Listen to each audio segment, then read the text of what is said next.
এগুলোতে এর থেকে দেখছি যে তারা ধাক্কা খাচ্ছে। যখন গল্পগুলো সাজানো হয়, এটা হবে কি, যেমন আমাদের সমাজেই সবসময় এই নির্বাচনের আগেই নির্বাচন কি হবে, এখনকার গল্প হচ্ছে 6 মাস না 1 বছর। তার মানে পরাজিত শক্তি সব সময় আপনার মানুষের মধ্যে একটা সংশয় তৈরি করতে চায়। আমরা কিন্তু গবেষকরা সবাই কিন্তু সংশয়বাদ, অনেকেই, সেটা কিন্তু একটা ইতিবাচক ধারা।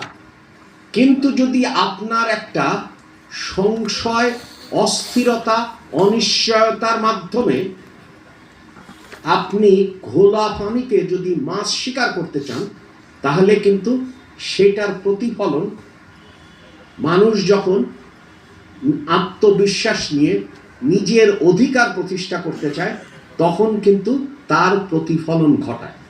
এবং এটা কিন্তু বাংলাদেশের মানুষের সবচেয়ে বড় অভিযোজন।